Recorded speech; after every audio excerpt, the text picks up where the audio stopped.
I mean, there is a banking crisis. There is a money crisis. I mean, Nigeria's position in the region was much stronger than it is today.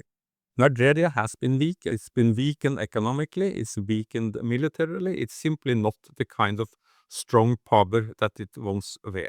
It may be very good reasons to look at some of the mineral deals that has been made in the past between West African states and international mining firms. There may be very good reasons to revisit those agreements and renegotiate them, in particular political elite in many West African countries that are quite detached from the economic realities of their own populations. The likelihood that Mali alone will be able to win this conflict on the battlefield, I think, is relatively low.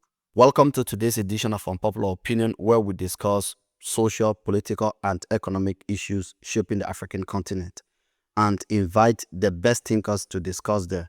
In today's edition, we are discussing one of the major geopolitical crises of our time, involving both West and North Africa: the growing diplomatic, political, and militarized tension between Algeria and Mali, as well as the expansion of Russia's footprint in the Sahel. What could that mean for the region? Joining me to discuss is Professor Martin Boas. He is a research professor at the Norwegian Institute of International Affairs. His research influenced policy thinking around security, development, and governance in Africa, as well as challenge and investigate foreign intervention in the African continent. Thank you very much, Prof, for joining us. It is indeed a privilege for us to have you. I'd like to start with claims and counterclaim.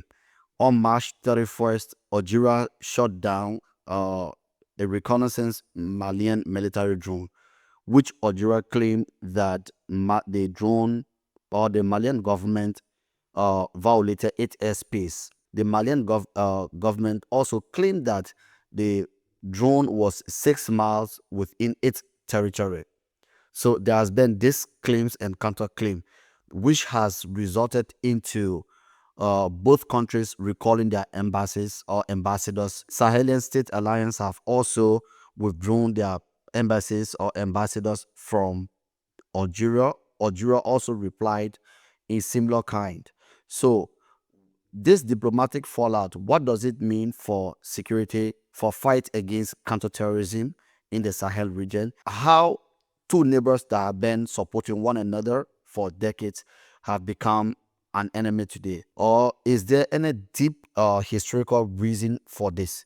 Could you please be able to unpack that for us? Thank you, Mohammed, and also thanks for having me. And it's a very interesting and also very pertinent question that you ask. I mean, the relationship between Algeria and Mali, and what has caused this latest diplomatic rift. I mean, it's impossible to verify these claims that has been put forward by the two parties. I mean, whether this drone actually crossed Algerian space or not. I mean, I don't know, and I don't think that anybody can say for certainty who is right or who is wrong here. But this sort of fits into a pattern of both a very recent one, which is that the government of Mali, but also the two other members of the Alliance of Sahelian States, they have a tendency of not de-escalating, but escalating diplomatic conflicts. They seem to don't mind picking fights with both neighboring countries and other countries who has been active in the Sahel. So that's one thing. It sort of fits this pattern. I mean, first it was this row with ECOWAS, which left to their withdrawal from ECOWAS. And now it's this new sort of quarrel with Algeria. And it's a pity, because as much as the Sahel states need a working both economic and security arrangement with Algeria, I mean, Algeria also needs this. So it's a very sort of unneeded and unwanted conflict, particularly if you take the security situation into consideration. That said, I doubt that it will have much of an impact, because this is not the first time there has been issues between a government in Bamako and with Algeria. And there has been also previously back and forth here with accusations of the non-sharing of intelligence from the Algerian side. That has been a claim that has been stated also earlier from Bamako, and there also has been suspicion concerning Algeria's motives when it comes to the conflict with the jihadi insurgents. So, unfortunately, there is a strong country to the north of Mali that obviously could have played a bigger role in trying to secure more stability and peace in its among its southern neighbors. But for several reasons, I mean, it's been difficult for Algeria to play that role. And the relationship here, I mean, ever since, basically since the breakdown of the so-called Algiers process, I mean, it hasn't been too good between Mali and Algeria. So it's a very unfortunate situation that we see also in other parts of the Sahel, that the regional arrangements are not working very well. And I mean, you could also add to this picture, if you like, I mean, you have two strong countries that neighbors three, I would say, relatively weak Sahel states that are currently in a lot of turmoil. The ones in turmoil is Mali, Niger, and Burkina Faso. And to the north, you have two relatively strong states. You have Algeria, but you also have Morocco. I mean, the situation in this region could have looked a whole lot better if first, Morocco and Algeria had been able to collaborate. And secondly, if they had been able to really establish a functional working security arrangement between themselves that also involved the Sahelian states.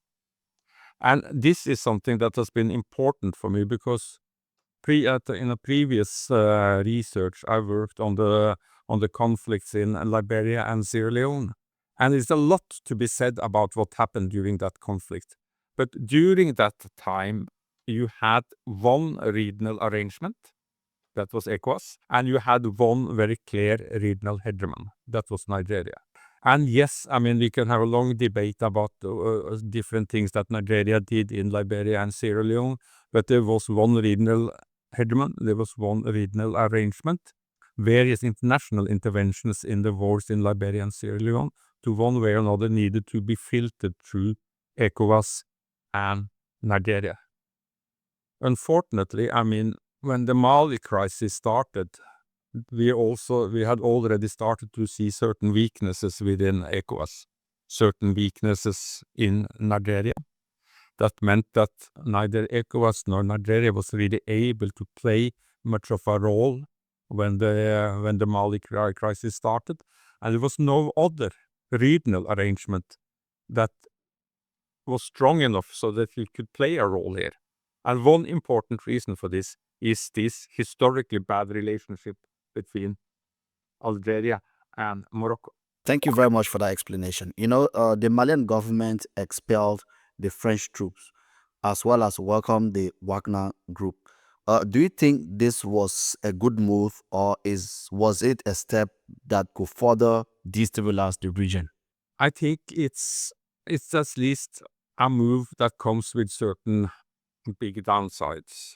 And the main problem here is, I mean, security-wise, the situation hasn't deteriorated that much since the French troops left and also the UN troops left.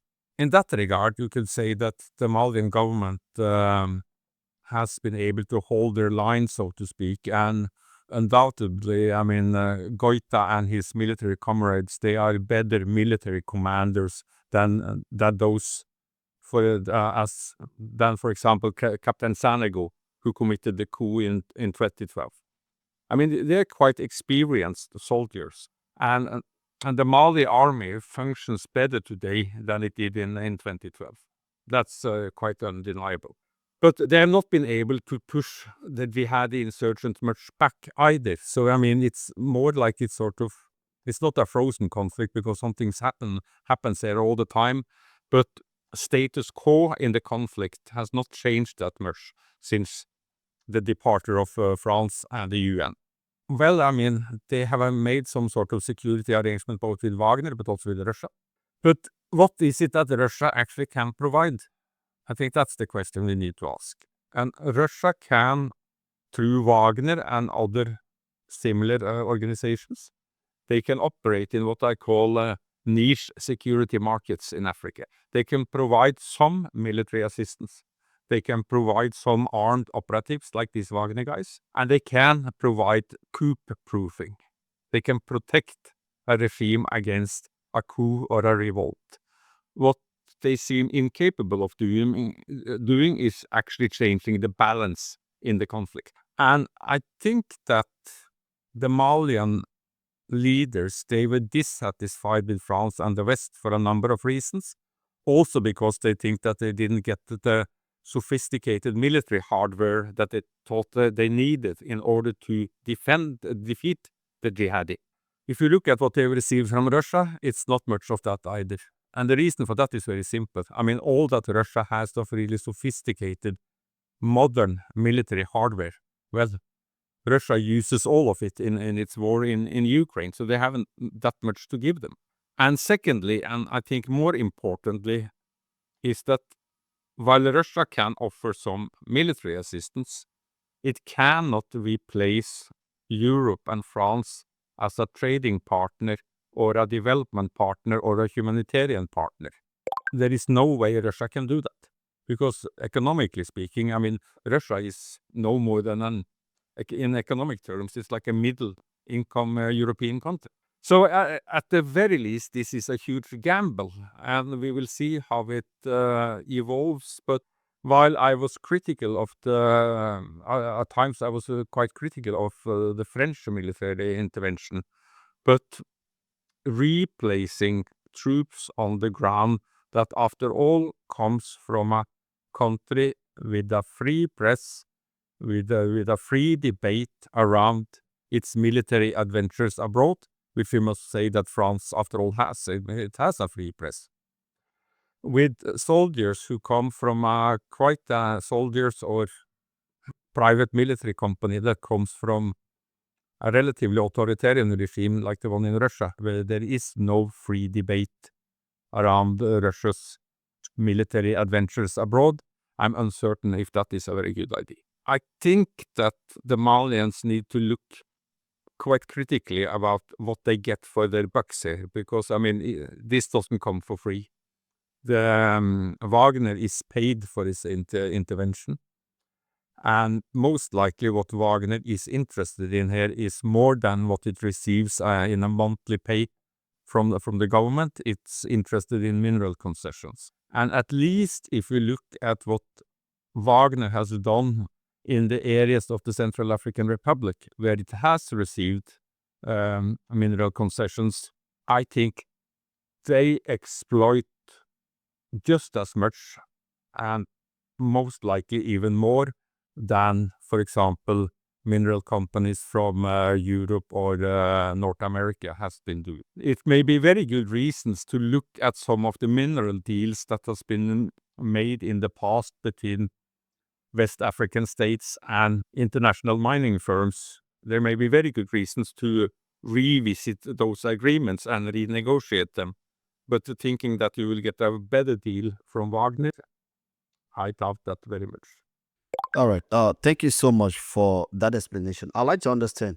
Algeria has been one of the key supporters of the Malian government, especially they've been a partner of Malian government. They brokered a peace deal in 2015 between the Malian government and the Tuareg rebel. Now that some high-ranking government officials of Mali are now accusing some key members of the Algerian government, such as the prime minister, as the supporter of the rebel group or the separatist group. What do you think those comments will do or are doing for further security of the region?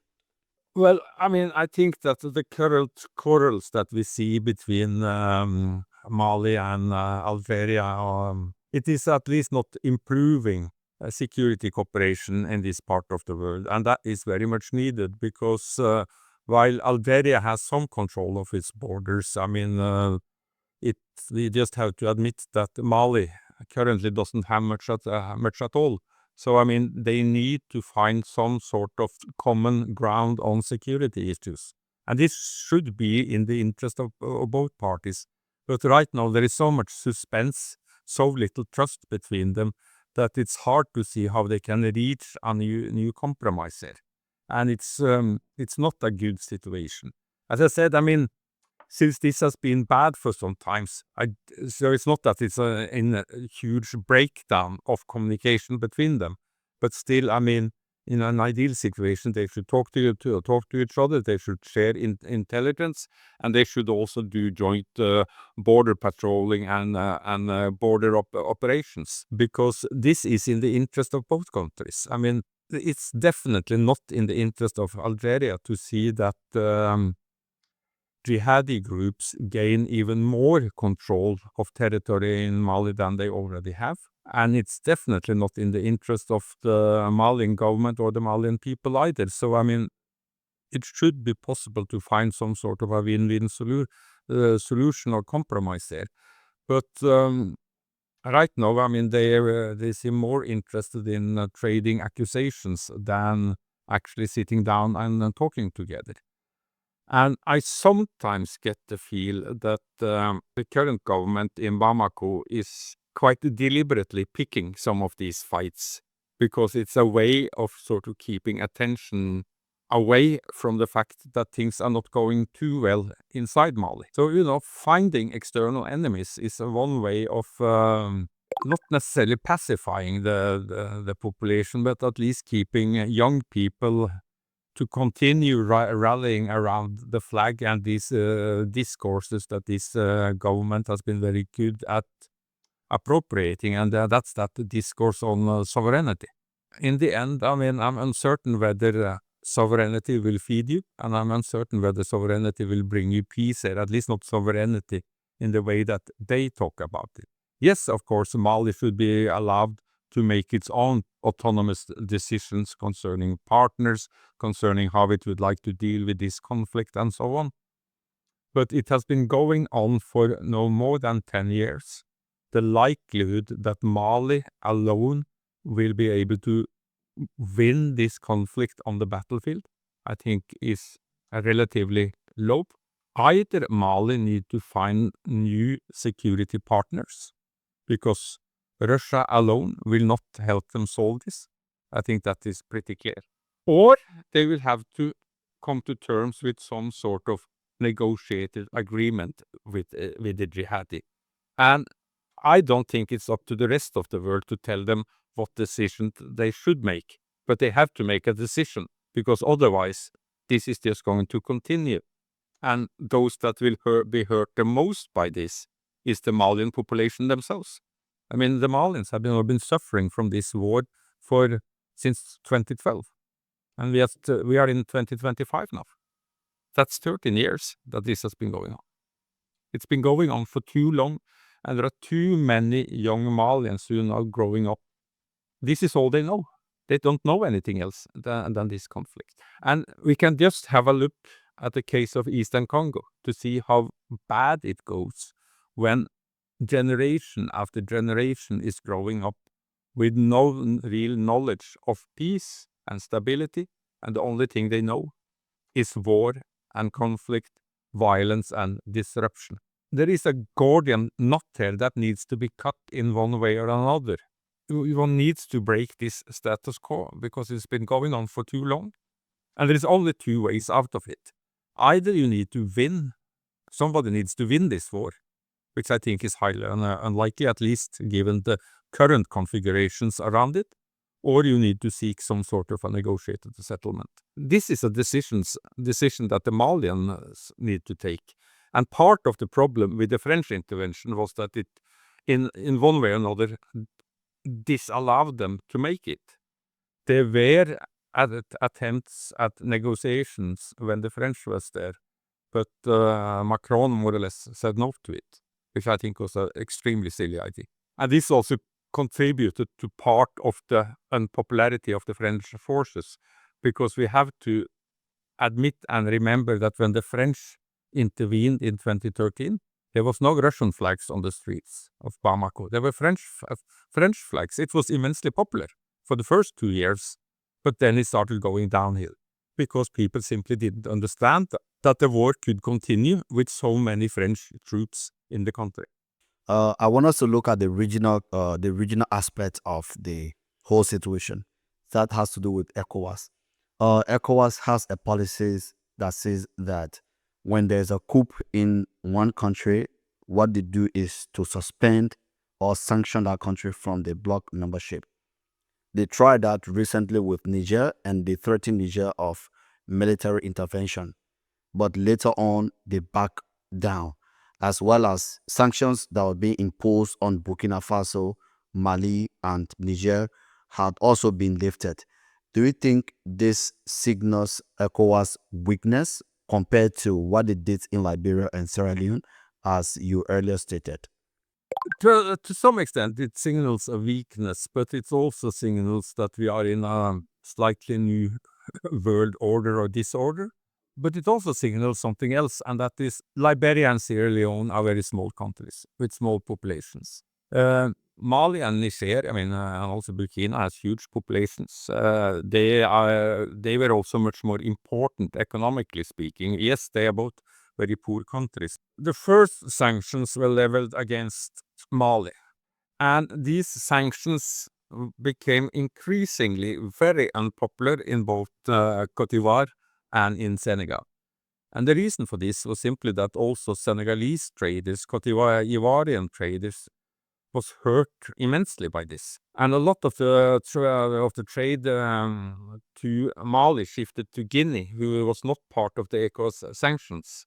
So that there is playing with sanctions is difficult if your own population also will be hurt by the sanctions you impose on somebody else. And we saw this also very clearly with regard to the ECOWAS sanctions against Niger, because it turned out that several large West African banks were quite heavily exposed in Niger and could lose a lot of money if these sanctions happened. And in addition, we also saw from the northern part of Nigeria, particularly the part of northern Nigeria that borders Niger, how unpopular these sanctions were, because also local people in Nigeria was hurt by that.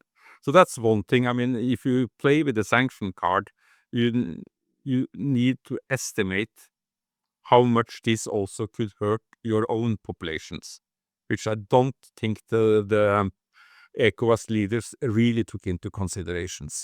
And the reason for this is probably because even if they are democratically elected, we cannot deny that there also is a political class, and particularly a political elite in many West African countries that are quite detached from the economic realities of their own populations. Secondly, during the crisis of Liberia and Sierra Leone, Nigeria's position in the region was much stronger than it is today. Nigeria has been weakened. That cannot be denied. It's been weakened economically, it's weakened militarily. It's simply not the kind of strong power that it once were. And we also see this today. I was in Nigeria last time I was there was now in February. There is a banking crisis. There is a money crisis. ATMs, even in Abuja, doesn't work anymore. People are going with their credit card from one ATM to another, see if they can find one that works. And if you're lucky, you're able to take out 5,000 naira, which is really not much money anymore, because the naira is close to hyperinflation. So all of this sort of says that it's difficult to compare these two situations. And the kind of unity that ECOWAS once were able to demonstrate is simply not there anymore. We saw that also regarding, the chairmanship of ECOWAS. It was just rolled over to another round of Tinubu because nobody else wanted it. So ECOWAS is in huge problems, and ECOWAS and the ECOWAS leaders, I think their first port of call must be to try to unify with their own populations. I mean, they need to put their own house in order and then try to deal with this crisis thereafter. I mean, right now, I think it's unfortunate that Mali, Burkina Faso, and Niger decided to withdraw from ECOWAS.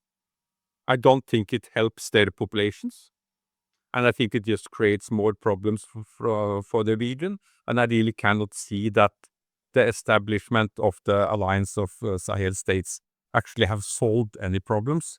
I think it just contributed to laying more trouble on the plate for the region as a whole. It's also clear that even before this happened, ECOWAS was not really up to its task. There is a need for reforms in ECOWAS. There are ECOWAS countries like Togo and others who were taking a slightly different position on what happened in Niger, Mali, and Burkina Faso. So that kind of unity was no longer there either. So that means that the regional situation in West Africa and the Sahel is weaker today than it was 10-15 years ago. And I think that's very unfortunate because, I mean, the people who live in West Africa, they need a working ECOWAS. They need working regional arrangements for security, but also for trade and monetary issues. And right now there is all these uncertainties flowing around. What will happen, for example, with the ECOWAS protocol of free movement? How do you deal with that now that you suddenly have a new regional organization? It's a lot of uncertainties, and they just need to find a way of dealing with it. But I do think that particularly this almost declaration of war that came from the Nigerian president, because if you put such a threat, you need to be certain that you can act on it. And it was quite obvious that ECOWAS could not act on it. It would have been a disaster if they have tried. So it's a good thing that they didn't try, but it also completely undermined part of the credibility of ECOWAS. And the same is with these sanctions. You go out very high, you implement sanctions, and then just after a short while, you just have to take them away again. So the credibility of ECOWAS to sort of be the organization that guarantees that military coups cannot happen in West Africa, well, I mean, that legitimacy is more or less gone. I think the only possibility or road forward now as the situation stands is pragmatism. And in that regard, I see that the new presidency in Ghana is trying to sort of find a way of accepting the situation as it is and trying to deal pragmatically with it. Because I don't think that neither the neighboring countries like Ghana, Côte d'Ivoire, and so on and so forth, or ECOWAS as a whole, really have much of another opportunity now. They need to find a way of dealing pragmatically with what has happened and just then play a game of wait and see, keeping the door open to these countries coming back to the fold again. I hope that will happen. There is of course need for more security cooperation between Mali, Niger, and Burkina Faso. That can also happen within the space of ECOWAS. And for all other practical purposes, I mean, these countries are not economically any stronger after they have withdrawn from ECOWAS.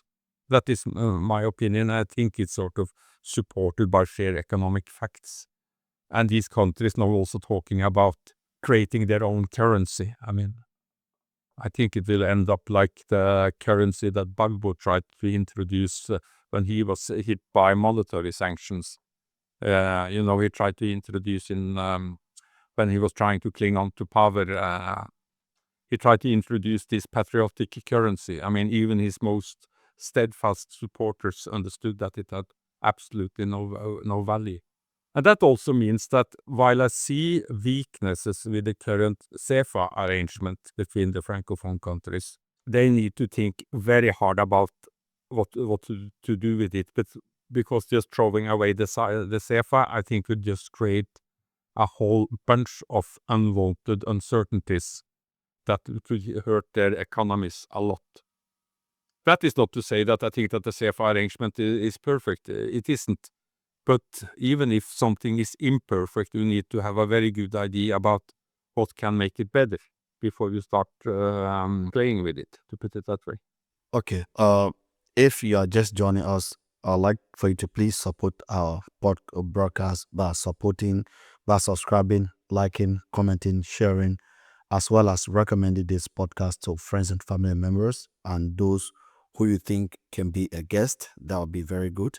I want us to look at the military leaders in those three countries, both of whom or all of whom have justified their action as a revolutionary action against colonial legacy.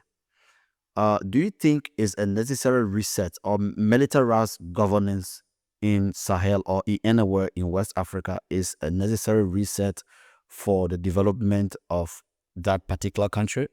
Now, I mean, personally, I'm skeptical. I mean, obviously, I understand some of the youthful frustrations with previously democratically elected governments.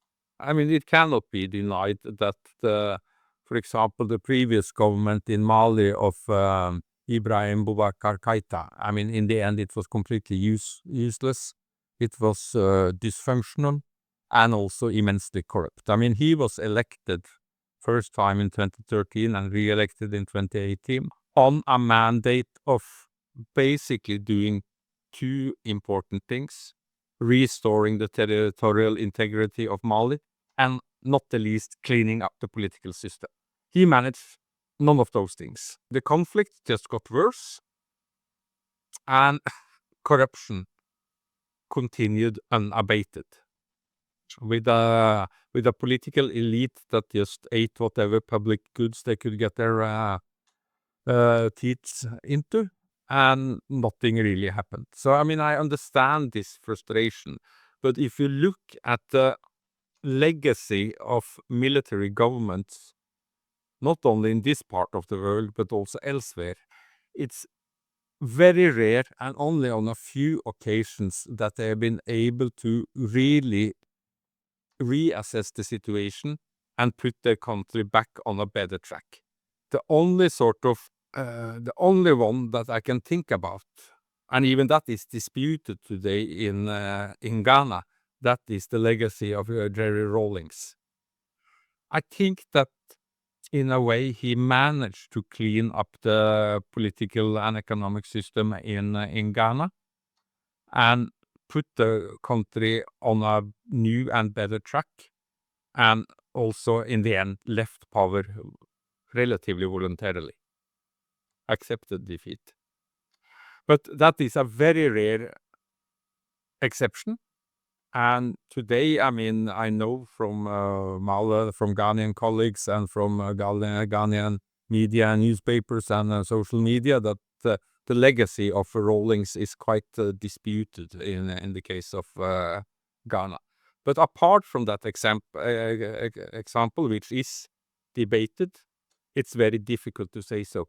Yes, I mean, we could bring Thomas Sankara into the discussion.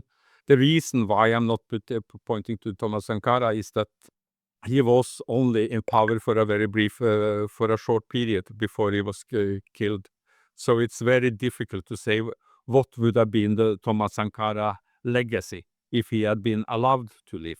It was, I mean, he did some very important things in Burkina Faso, but there were also some problems emerging towards the end of the few years that he was allowed to stay in power and also live. So we simply don't know. Maybe we should give Thomas Sankara the benefit of the doubt that this also could have turned into a real sort of recalibration of the state of affairs in Burkina Faso, but here we simply don't know. He wasn't allowed to live long enough. And I see that these military leaders today, they try to sort of bask in the limelight of Thomas Sankara and to some extent at least 𝐵𝐃𝐒 and 𝐕𝐈𝐃𝐄 and Ibrahim Traore. I think they try to use the Thomas Sankara myth and legacy as much as they can. I mean, Thomas Sankara was a well-read Marxist. I mean, he has read his Marxist, Lenin, and so on. And then we can have a debate about, the sort of the usability of those theories. But Thomas Sankara he was not only a soldier, he was an intellectual. This was a man with a very clearly defined political project that he wasn't allowed to carry out because he was killed before it could really be implemented. But if you look at some of the things that he actually done, he had a vision of where he wanted to take Burkina Faso. He had a vision of what he wanted to do with the country. It's very hard for me to see that neither 𝐵𝐃𝐒 nor Ibrahim Traore, in the case of Burkina, has been able to articulate that vision. We see what we hear is this steadfast call for sovereignty.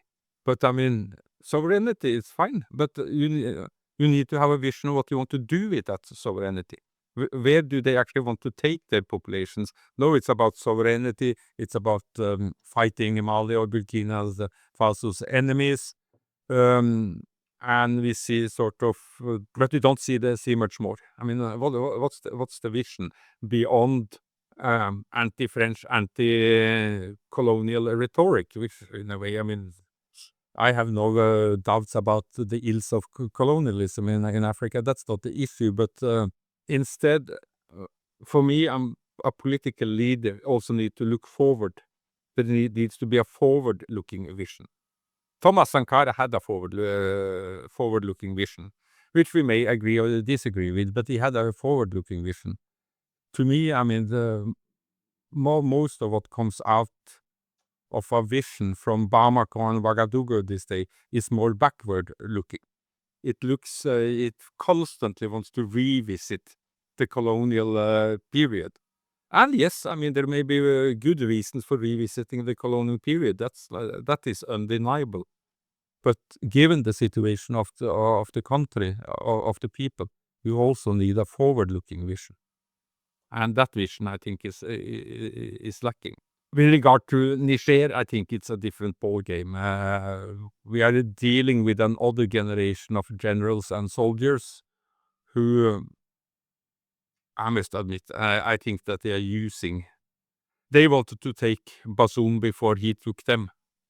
Because it was clear that Bazoum really wanted to and probably needed to shake up not only the political establishment but also the military establishment, because I think it dawned on Bazoum that he had been left with not just a government but also a military leadership that was not necessarily loyal to him.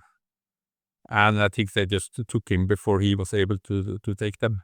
And you needed to justify it, and then they could just borrow this rhetoric from Ouaga and from Bamako. That is, can I prove this? No, I cannot prove it. It's just my opinion. So that is much more of an opinion than something that is based on solid empirical research. Okay. As someone who understands modern security architecture, with all of this this collapse in the regional collaborations, what do you think are the broader implications for security issues related to Sahel and West Africa? There are different scenarios here.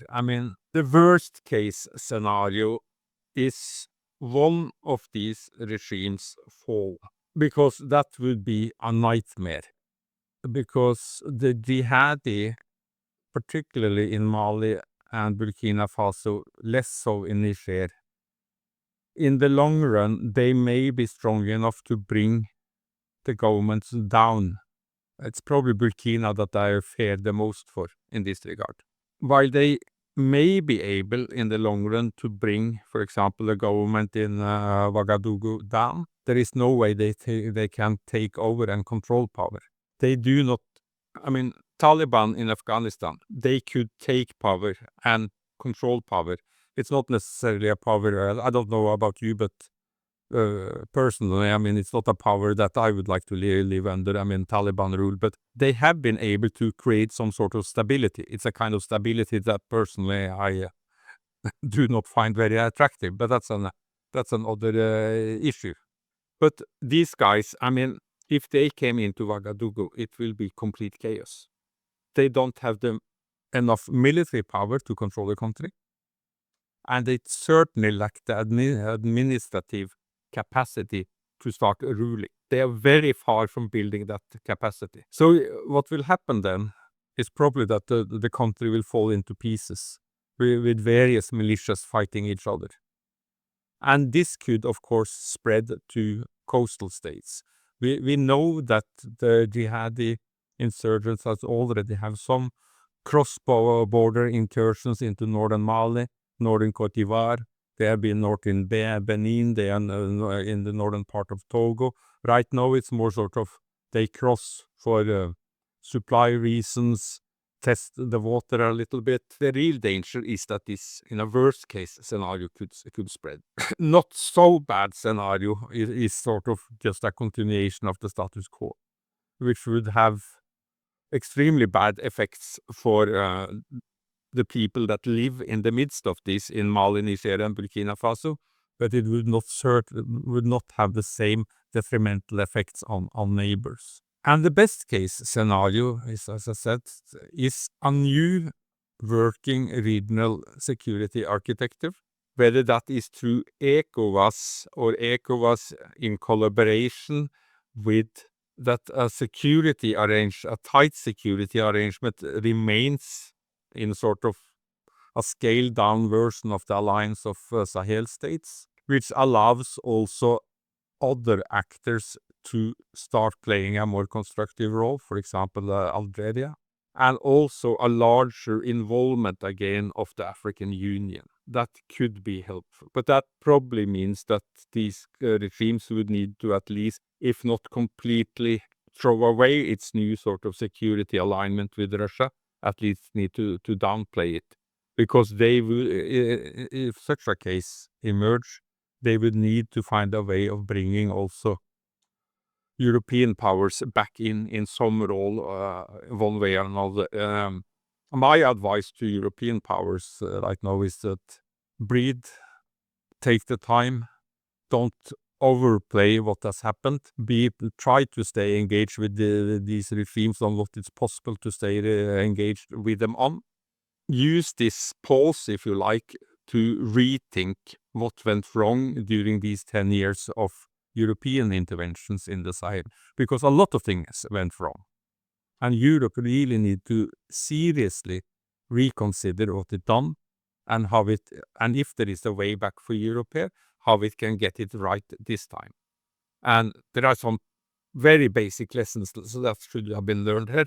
If Europe again plans also to be military involved, please don't let that intervention be led by a former colonial power.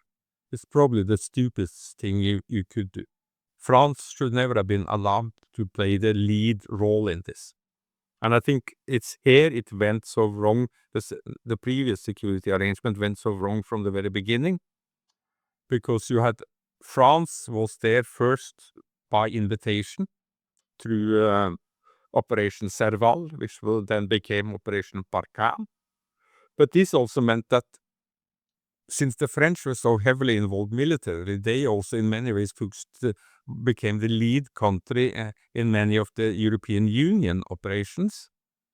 And then if you look at the constellations in the Security Council, yes, I mean, MINUSMA was a UN operation, but France was the penholder in the Security Council on all UN security resolutions concerning Mali and the Sahel. This was not a good idea. And that is also is at least one very basic lessons that Europe should learn from what has been 10 years of failed military intervention in the Sahel.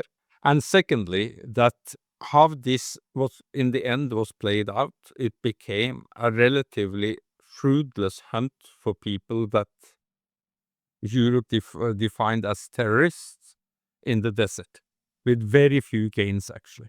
If there is another either UN or UN intervention by invitation by the Malian population or the Burkinabe population or the Nigerian population, it needs to be based much less on fighting people we are defined to be terrorists and much more on a military intervention for human protection. This is where it went so terribly wrong. And I've been sitting myself discussing, talking to, and being talked to by local communities in Mali and Niger who say that more than they say, in order to understand the situation here, you need to realize that this was when the UN and France was still on the ground.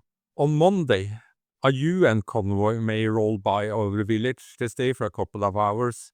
They talk to us, they ask for information, and they leave us with sometimes with some few supplies, some biscuits or some other things that they leave behind. The next day, French forces from Operation Barkhane comes in, stay for a couple of the hours, the same thing happened.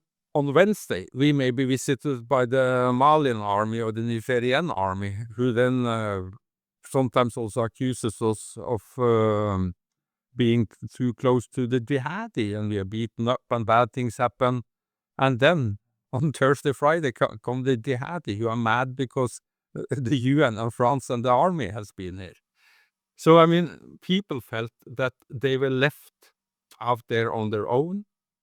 And in the end, the only thing local people could do was try to establish some sort of a security arrangement with those that visited them most frequently. And that was the jihadi. People thought that the UN and the French forces were there to protect them. And when that protection failed to materialize, obviously they were unhappy. In the beginning, the frustration with Barkhane, at least locally, on the ground where the conflict was going on, was not that Barkhane wasn't there. It was the fact that they were not there to protect them. But both the UN and the French forces became just an armed actor in what can only be defined as an asymmetrical, hypermobile war, where nobody really tries to control territory permanently, but everybody tries to control the population by making them either like you or fearful of you. This is where it all went from. The strategy was wrong from the very beginning. If you are just joining us, I want you to please support this YouTube channel by liking, commenting, sharing, as well as recommending to your friends to be a subscriber of this channel. And if you know anyone who's doing remarkable work around the African continent in terms of politics development, you can recommend them to us. We will try our best to invite them to this podcast to discuss the critical roles they are playing. We are almost coming to an end of this edition. Prof, I'd like to ask you two more questions before we can take a leave of you. One is the role of the young people. Those three countries that are in the Sahel we're discussing, forming part of the West African bloc, Niger, Mali, Burkina Faso, the population is about 60% young, and the poverty is increasing day by day. The jihadis are also coming to these young people, talking to them to be a part of them or to join them. So what do you think the young people or the new military leaders need to do to win the young people on their side? Because it is the same young people, we see them in the street when there's coup with Russian flag and supporting the military. But at the same time, we see the same young people being oppressed, no job, no opportunity for better education or quality education. What do you think young people need to do at this point, or what is the role of the young people? I think that the young people of the youth of Africa, not only of the Sahel, they have a historical mission, and that is to try to solve mess and trouble that has been created by the older generations. I think that African politics need to be recalibrated so that there is a role for younger people also in politics. We see country after country where, it's just old men who is ruling. And many of these old men, I mean, they have been part of the political elite for such a long time, but I think they've lost completely their attachment to ordinary people's life. They live in isolation from their own populations. So there must be a role for the youth of Africa. And their task will be tremendous. When I meet these young people, I mean, I see entrepreneurship, I see innovation, I see a desire to play and make a difference. And they must be allowed to do so. So there needs to be a recalibration here of the whole political sphere in Africa, where they start to play a much more important role, because also they make up such a sizable part of the demography, as you also alluded to. I can perfectly well understand young people who who either decide to join the jihadi or who is now supporting these military regimes, because they are so desperate for change. Because there are so many people who grow up in these countries who they have talent, they have the skills, but they feel like they don't see even the slightest possibility of social mobility. And of course, that creates enormous frustrations. I mean, if you it dawn on you one day when you're 18 that today will be exactly like the rest of my life. I mean, and they are much better informed than previous generations about what is going on elsewhere. They know that another life trajectory should be possible also for me. So I understand this youthful desperation, and the task now for both all, but particularly for young aspiring leaders, is to try to harvest this youthful desperation in a constructive manner, so that African youth can start fulfilling their real roles in society.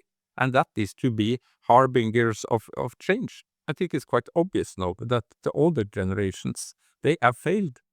And that new generations need to take over with new ideas about how to create new social contracts between those in power and ordinary people that actually works not only for the benefit of those in power, but works for the benefit of ordinary people. Will this be an enormous challenge? Yes. Will it take time? Yes. But I also think that most of the youth that I meet during my work, and I'm not just a researcher who sits by a desk. I mean, I travel in these countries. I meet people. I don't only talk to other scholars or to political elites. I mean, I try my best to talk to large numbers of just ordinary people that I meet in, be it a cafe or a restaurant or on the streets, on a market, or at the universities that I visit, and so on and so forth. And I sense their impatience, but I also see that, these are clever people. Most of them understand that the kind of change that they are looking for, it will not happen just at the minute. They understand that it will time, but what they desperately want to see is that change is coming, that this is starting to happen. And then they will, I think that if that happens, I mean, they will happily walk away from the jihadi project, because the majority of the young people who currently joins this, I mean, they are not joining because they are religiously motivated or ideologically convinced. They join because they don't see other opportunities, or they are caught between various warring factions, caught between a rock and a hard place, between the jihadi, some other militias, bandits, and not the least state security forces, who sometimes are, I think that one of the main push factors that pushes young people into the arms of the jihadi is in fact very heavy-handed approaches by state security forces. So give these people the opportunity to see that real change could happen, and they will happily grab it. But there needs to be a new openness in political systems in Africa in general. That is not only the case for the Sahel countries, it's elsewhere, where we talk about Africa, and yes, many countries have formal democracy, but the democracy in Africa needs to be widened and deepened so that it becomes also a platform for youth action and youth participation, where there is possibilities for also people from prestigious backgrounds to join and play a role.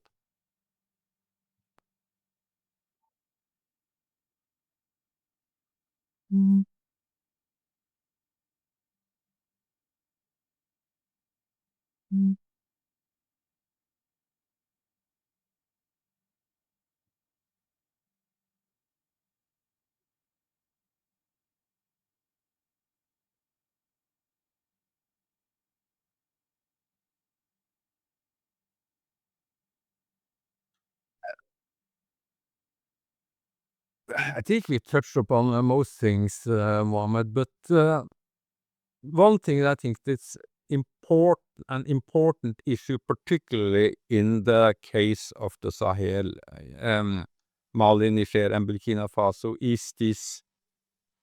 is the fact that these countries are now emerging as important mineral and gold producers. And linking back to what I said about youth, it's important that also young people will play a role in this in the future. And particularly that we create possibilities for also for youth to be really involved in this. Mineral production in its industrial form will never employ very many people because it's heavy equipment and quite high tech. What this means is that one needs to find out regulating also young miners' access in a safe way to alluvial mining. This can be done with good government, with good regulations, with certain safety procedures, because this will happen whether we like it or not.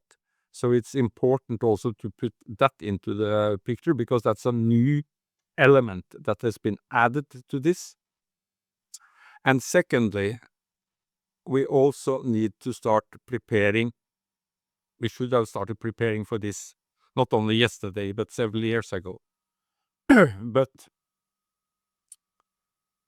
we see an increased climatic variability in all of Africa, and particularly in the Sahel. There are climate change effects that will come. And one needs to start preparing for this, because if we end up with a temperature increase of between 2 to 4 degrees globally, this could have extremely bad effects for livelihood in the Sahel. It's not that people cannot continue to live there, but part of the production system needs to change.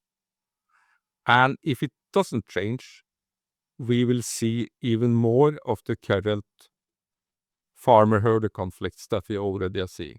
So that is just to put another sort of layer on the complexities of the Sahel into the perspective of what we have talked about.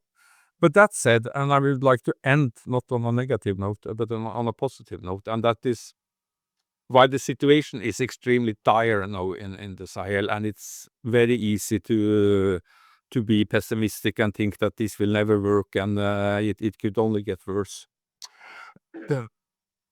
There is so much of this young entrepreneurship and willingness to make a difference, and we need to stop talking about the youth of Africa as a problem, as that the African youths, I mean, they are unruly, they join rebels, they go into criminality, they just want to migrate. The majority of African youths want to live their lives in peace, but they also would like to have a chance of having a say about what that peace should be, what that stability should be, and how their countries should be ruled, and they need to be allowed in, because the hope for a better future of Africa rests with the young people and not with the old ones. I would like to end there and Thank you so much, Mohammed, for giving me the chance to talk about these crucial issues with you on your platform. So really enjoyed being here. So thanks a lot. All right. Thank you so much. But before we take a leave of you, I'd like to encourage all the listeners to please subscribe to this YouTube channel, like, comment, share, as well as follow us on all our social media platforms such as Facebook, Instagram, TikTok. Prof, before we take a leave of you, is there anything that you like to talk about that we did not talk about during our conversation, or maybe you expected me to have asked you a question I did not ask? Maybe you can shed a light on that. I think we touched upon most things, Mohammed, but one thing I think that's an important issue, particularly in the case of the Sahel, Mali, Niger, and Burkina Faso, is the fact that these countries are now emerging as important mineral and gold producers. And linking back to what I said about youth, it's important that also young people will play a role in this in the future. And particularly that we create possibilities for also for youth to be really involved in this. Mineral production in its industrial form will never employ very many people because it's heavy equipment and quite high tech. What this means is that one needs to find a regulating also young miners' access in a safe way to alluvial mining. This can be done with good government, with good regulations, with certain safety procedures, because this will happen whether we like it or not. So it's important also to put that into the picture, because that's a new element that has been added to this. And secondly, we also need to start preparing. We should have started preparing for this not only yesterday, but several years ago. But we see an increased climatic variability in all of Africa, and particularly in the Sahel. There are climate change effects that will come. And one needs to start preparing for this, because if we end up with a temperature increase of between 2 to 4 degrees globally, this could have extremely bad effects for livelihood in the Sahel. It's not that people cannot continue to live there, but part of the production system needs to change. And if it doesn't change, we will see even more of the current farmer-herder conflicts that we already are seeing. So that is just to put another sort of layer on the complexities of the Sahel into the perspective of what we have talked about. But that said, and I would like to end not on a negative note, but on a positive note, and that is why the situation is extremely dire now in the Sahel, and it's very easy to be pessimistic and think that this will never work and it could only get worse. There is so much of this young entrepreneurship and willingness to make a difference. And we need to stop talking about the youth of Africa as a problem, as that the African youths, I mean, they are unruly, they join rebels, they go into criminality, they just want to migrate. The majority of African youths want to live their lives in peace, but they also would like to have a chance of having a say about what that peace should be, what that stability should be, and how their countries should be ruled, and they need to be allowed in, because the hope for a better future of Africa rests with the young people and not with the old ones. I would like to end there, and thank you so much, Mohammed, for giving me the chance to talk about these crucial issues with you on your platform. So really enjoyed being here. So thanks a lot. Thank you so much, Prof. It's been an absolute honor to have you. And to our listeners, if you enjoyed this conversation, Please leave a comment, share, like, subscribe, follow us on all of our social media platforms. Keep this conversation alive, remain engaged, stay informed, and also always remember that we are meant to do great things. So this is Unpopular Opinion. We are always coming on your way every week. Thank you so much, Prof. It's been a great time to have you.